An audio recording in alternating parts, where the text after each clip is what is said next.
Hi folks, you're with Tacitus today, your pushback channel, and thank you for joining this audio live stream. Please listen to this presentation as you would a radio broadcast. In this essay, I'd like to talk about the policies and the issues, the media coverage, I guess, around President Trump or the administration of President Trump's tariff policies and the application and use of tariffs.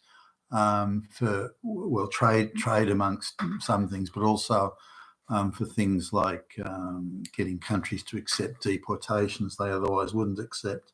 And I'll try and deal with all of that, but in particular I wanted to focus on how grossly, aggressively and deliberately the international globalist deep state media is covering this tariff issue. The hit pieces are just endless, one hit piece after another. Now, the sort of benchmark I use that if indeed these tariff policies are bad, then you don't need to tell lies. You don't have to misrepresent it. You don't have to engage in insane levels of exaggeration. If it is bad, then the facts will speak for themselves. But one thing that's obvious about these media hit pieces against President Trump and the tariff policies, and it's part of a wider attack on the president, but they rely completely on lies, untruths, and grotesque misrepresentations in order to make these attacks, which means their coverage and the hit pieces are completely invalid, and you can dismiss them instantly and out of hand. But let's just go through the first sort of general thrust of the argument is that the world has this beautiful, wonderful, harmonious trading system that's being disrupted and upset, dangerously disrupted and upset by the policies of President Trump. That is a flat-out lie. There is no harmonious trading situation. It's bullshit. The trade is so lopsided and mismatched and so on. I'll come back to that in a minute, but the second thing that they push is that the world has this wonderful free trade, no tariffs, no nothing. No one's got tariffs. No one's got quota restrictions. It's all free trade, and big bad orange man's coming in and upsetting and disrupting all that. There is no free trade. There is no free trade. There are little tiny pockets of free trade around the world, but if even 2% of world trade is free, then that would be a maximum. That's probably exaggeration. Tariffs, quotas, and all sorts of import restrictions, export subsidies. The list just goes on. There is almost no free trade anywhere in the world, at any country, at any level, on any product. So on that basis, what the President Trump has done is looked at the American trade deficit, which is pretty big, and looked at which countries are applying tariffs against American goods. So these are other countries putting tariffs against American goods, and President Trump is saying, okay, well, if you're going to put tariffs on us, we'll put tariffs on you. That's all, nothing more than that. Now, there are cases where, say, in some areas of dairy products, as a case in point, with Canada's putting tariffs that range between 100 and 200% on. What does that mean? So, if the price going in from America to Canada, say, is $1, the Canadian government is putting 100 to 200% tariffs on the $1. So that $1, even though it's leaving the United States costing $1. By the time it arrives in Canada, it's costing $3. And then on top of that, the local distributors and retailers have to make their money in Canada. So it's considerably more than $3. So you can buy it in America for $1.50, but it's going to cost you $3.50 to $4 in Canada for that same product. So they apply very heavy penalties, not across the board in everything it's American, but in certain areas, whether it be in manufactured goods or processed goods or things like raw milk or whatever. So what President Trump is saying, well, you can drop the tariffs to Canada or anywhere. I mean, I'm using Canada as the quick example here, but it could be to any country. You can either drop the tariffs against American goods, drop the tariffs against American goods, or we're going to put the same tariff on your dairy products that may come into the United States. So you've got either one, either drop the tariffs or we'll place the same tariffs, not different tariffs or more tariffs, but the same tariffs on your products. And so there's no outrage, there's nothing bad here happening at all. It's just reciprocal tariffs. Either drop the tariffs against US goods or we'll place the same level of tariffs on you that you place on us. So that's it. That's all. But I couldn't find a single media article that said that. Not one. All these aggressive attack pieces don't state these very simple, very straightforward facts. Because if they did state the facts, it would make the American position or the position of the President Trump, appear quite reasonable and sensible. So because so they just don't mention it. There's snide little marks where Trump's doing this because Trump says, as if anything Trump says is a lie, is cannot be relied upon, is unreliable. Whereas any claim made by Justin Trudeau, well, that's fact. That is fact. Take that to the bank if Justin Trudeau said it, but if Trump said it. So they're very one-sided, just a silly sort of school kid type attack rather than a considered. Even some of the international business magazines that you think would do a better job really don't stray far from the globalist talking points of Orange Man bad, whatever Orange Man does is bad. Rather than looking at the facts. Now, coming to a little bit of context and history here, when World War II ended, all the rich nations of the world, with the exception of the United States, had exhausted themselves in the conflict. So if you look at the top 5-6 richest nations, and they really formed a very rich club, well detached from the rest of the world, and that was the United States, Britain, France, Germany, and so on. They were now financially exhausted, and they were in no shape to really, they were almost irrelevant to the world economy, in 1945. Britain was kind of staggering around. The left standing. Germany and France were badly screwed up. Italy was in a lot of trouble. So there were communist revolutions that were being hatched, and all sorts of drama and carry on. Now, close to 50% of the world's wealth, the total 50% of the world's wealth, was actually in the United States.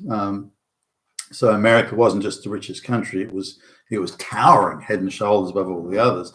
It hadn't been invaded. It had produced, created a lot of new, very efficient factories and manufacturing systems and procedures and operations, and new technologies, and so the American economy was light years ahead, really, of all the others. Now, in time, the others would catch up. So by the 1960s, Germany was back on its feet, as was France, and Britain was still staggering, but in a slightly better position than it had been. Italy was starting to get its shit together, although still was struggling. So the rest of the world was recovering, but there was the Soviet bloc, of course, the Soviet Union and the Communist bloc, but in the so-called free world of the time, or the non-communist bloc. Now, what the Americans quite reasonably and sensibly tried to do was saying, okay, we've got this mass concentration of wealth in the United States. We need to help these other countries, Britain, Germany, France. We need to help them get back on their feet, and we need Japan. Because firstly, we need to restore world trade, get all these countries making stuff and trading together, that sort of thing. But more importantly, or just as importantly, we need to stabilize those countries economically so that they don't fall prey to communist revolutions. And there was a genuine, very deep fear that a lot of countries, particularly places like Italy and so on, could easily fall to communist revolution. There were very active communist Marxist groups all over the West at the time, and the Americans thought that by using American wealth and American economic power that they could stabilize these other countries, get them back on their feet economically, and in so doing defeat communism. That was a reasonable assessment, by the way. There's nothing wrong with that, and it kind of worked too.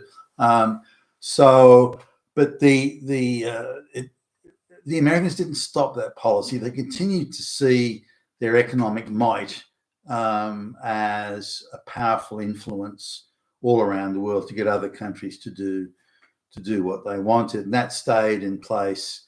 And so the Americans used, with I would argue, sort of heavy-handedness, used the power of the American economy to coerce and force other nations to do what they wanted. Now that didn't matter when it was just to be a bulwark against communism, and I think that was kind of okay. But the Americans gave favorable trading terms, given American wealth, gave favorable trading terms and trading arrangements to other countries. So other countries could put in, large tariffs on American goods, but the Americans wouldn't put large tariffs on their goods. And then the power of the American consumer was then available to other countries to sell their products. Whether it's Germans selling machine tools or BMWs or whatever. And so this was French selling their champagne and so on. So this was something that allowed, because America was an engine room of wealth, they permitted a certain transfer of wealth to these other countries, which was reflected in France could put tight quotas on American goods, but French goods could be sold in the United States. So it's quite one-sided, and it was left that way. So when the communist bloc fell over and China kind of half entered the World Trading Network, that power of coercion that the American state had, that then fell to the deep state, of what we would call today the globalists, to use that. And they did ruthlessly use that to promote the globalist program and to coerce and threaten any non-compliant states with economic Armageddon unless they complied. And of course, part of this compliance thing was that, well, we're not putting any tariffs on your products, but you can put tariffs on ours. We'll let that happen. We'll let that continue, provided you do what the fuck we tell you.